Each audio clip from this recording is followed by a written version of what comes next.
Another one? So soon? Okay, listen, like I said in the last one, this is going to be the best way to maximize my game reviews and video output. I have 81 browser games. I've reviewed 12 so far. That means the number of games I have left is 69. Nice. That means I can make 13 more of these videos, so either I get them all out now, or unless I could save them for every Wednesday. Web Games Wednesday. That's not a bad idea. It's Web Games Wednesday, everybody. Welcome back to another video here on Mummified Games. I'm Tony, and today we're going to be taking a look at 5 more web games you can play on your computer without needing to download anything. Let's get into it. Stealth Fishing by William Baldwin. The best way to explain what this game is all about would be to lay out what it was like playing this game for the first time. So, for your viewing pleasures, a dramatic reenactment of Tony's first time playing Stealth Fishing. Enjoy. Oh, this is nice. A little fishing game. Okay. Z and X move the boat left and right. Cool, cool, cool. And then you move the fishing hook with left and right. Okay. And the up arrow. Got it. Got it. And then letting go of the up arrow makes the hook drop down to the bottom of the water. Okay, cool. That's simple to understand. Let's play this game. Okay. Fish and coins. That's expected. What's the deal with this yellow glowing?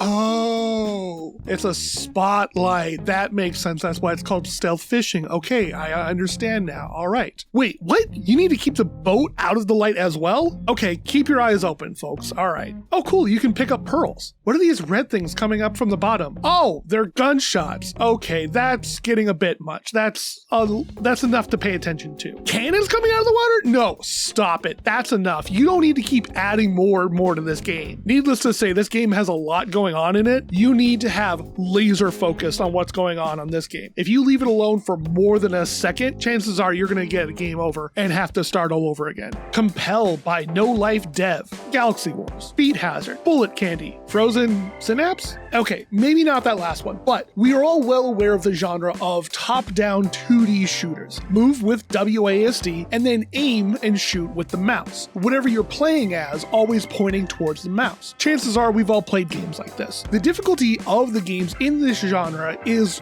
one's own ability, or lack of ability, to follow 2 things at once. Moving your ship or character all around, avoiding shots and other obstacles, while tracking whatever you want to shoot at with the mouse. Both moving around the map in a delicate dance of unison between your left and right hands. Meanwhile, your brain either overthinks and starts to cry, or just goes numb and your movements seem to flow out of you like water. Okay, I wrote that last part while falling asleep at work. Let's try to talk about the game itself, and hopefully I'll wake back up. Compel is a bog standard top-down shooter. You play as some white thing, which I only noticed later might be some sort of John Constantine sort of situation, and you go from rooms to rooms shooting demons. The game is 100% black and white with very few grays. The demons are pure white, giving this great contrast to the pure black map that you're playing on. Gameplay is fairly simple. Kill everything in the room. That then opens the door and it's on to the other side for the next level. Woof. It's hard though. First time I enter a new room, I always die. It's always something that catches me off guard. American Election by Greg Buchanan. In this visual novel, you read about a woman named Abigail working for a Trump allegory presidential candidate. You read about how the main character comes to this job and what has been happening in her life up to this point. I say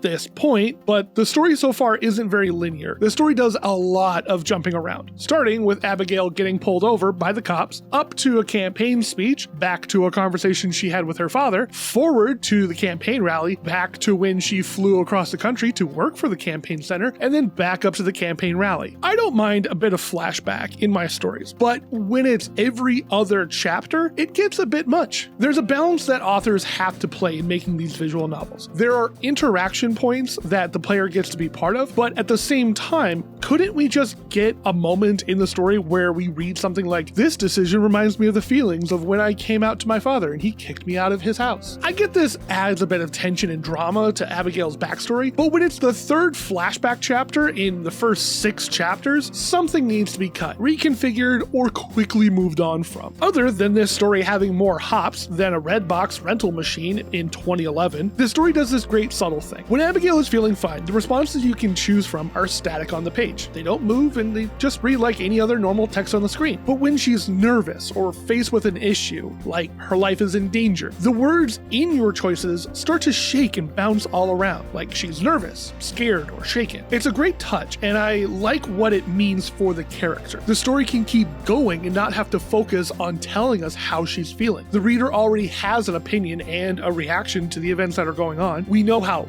we would feel if we were in that situation, and instead of the story having to relate to us about how Abigail feels, the visual novel shows us that she is shaken, because the responses we pick are as well shaking. Smart. Other than that, it's a story that's meant to draw parallels to the real 2016 election. It does a great job of pulling out those anxious feelings of hate and chaos that were the run-ups, leading to the dark times ahead. Bunny Hill Horror by Crunchy Fried Games. Hey, you know that thing where everyone in the story is a jerk? Can we stop doing that? You are the main character, who is a real down on his luck schmuck, does not have any data on their phone, been out of work, and is on the dole. They went to an employment agency to find work. Your phone says that you have a pub quiz tonight that you're meant to meet up with after you're done with this job interview. You report to the castle in the middle of this town for a job that the agency has placed you at. The bus drops you off, and then this is where the game starts picking up from a visual novel to a choose-your-own-adventure game. You see that the castle is on top of a hill, and you'll need to get to the top. Do you head north up the hill, follow the river to the east, or west around the hill, or do you straight up just leave? The game is filled with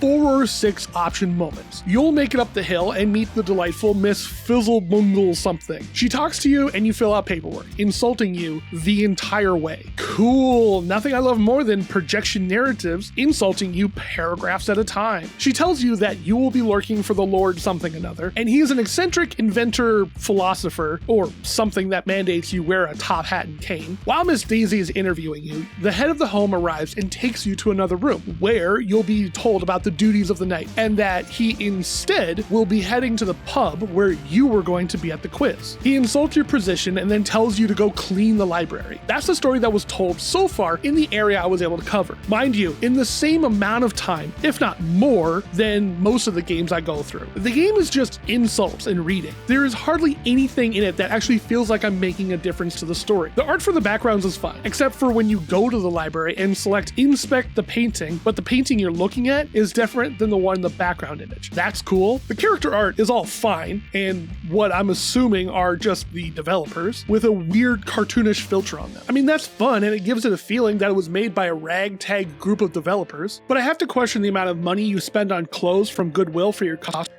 Don't you think that you could have just spent that money on a low-cost commission from an artist? I'm not about this. I'm not about a game where there's only jerk characters. I'm not about this art style. I'm indifferent about the music, but I'm not about a game that fails to hook me in the first hour of play. Play it if you own it already, but I don't feel like you need to rush out and get this game. Bird Bakery by Sebastian Scanny. Oh my god, friends, has this ever happened to you? You're working on getting a project finished for a big client that's meant to be first thing tomorrow morning, but it's 10 p.m. and you need about 15 random birds added to your presentation. Well, look no further. I present to you Bird Bakery, a revolutionizing program that will deliver over 150 unique birds right to your computer. Okay, joking aside, this is a random bird generator. There are about 10 different bodies, wings, accessories, beaks, tails, background colors, background shapes that are all there for you to mash them together. You can't do much in the way of posing the birds or changing them at all. It's not like you can make a General Zoid's pony creator monster out of this. The most useful thing I could probably think about using this for would be in a role-playing game that I was in charge of running. If we needed a bunch of bird icons, then this would be great. Or sort of basic retro game where the player enters a village where there's a bunch of birds flying around. And there you have it! I think that's the second time I've made that joke. I definitely need to find a better haha phrase at the end of these. I think I dumped on these games a little bit more than the last one. To each their own on whether these games are right to you. I can only tell you what I thought about these games. If you happen to be someone who loves interactive fiction or visual novel games, then maybe some of these things are perfect for you. At the least, I want to talk about these games and maybe something I say interests you in them. But at the same time, if you know you're not into these things, then maybe you can walk away from this video saying something along the lines of, wow, well, good thing I listened to Tony and didn't waste my time on any of these games, but this other thing sounds good. Let's give that one a try. What do you all think? If you played any of these games games, what were your thoughts? Did you find stealth fishing fun? Or was Compel the perfect balance of creep and struggle? For those of you who haven't played any of these games, what other web games are out there that you use to kill some time at work? Let me know your thoughts in the comments. In the meantime, I'm doing it, folks. I'm trying to keep to a schedule I'm working out. Today is the 3rd, and if I plan this out just right, I should have done enough prep to be able to put out a video every weekday from today when this video goes live. Let's hope that I make it all the way to that day without missing an upload.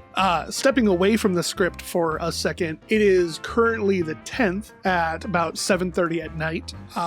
The 3rd, I wasn't able to get a video out due to a rendering error that caused me to lose about 4 hours of work, and then I was able to get a video out on the 4th and 5th, but other than not being able to get a video out on the 3rd, I think I'm doing okay. If this has managed to get out on the 10th, then I've only missed one video so far. Hope you're all able to do the YouTube dance. Like, sub, hit the bell, comment your thoughts, share, and tell someone you know about these videos. It all helps a lot. And as always, friends, keep digging. We'll make it out sometime. See you in the next one.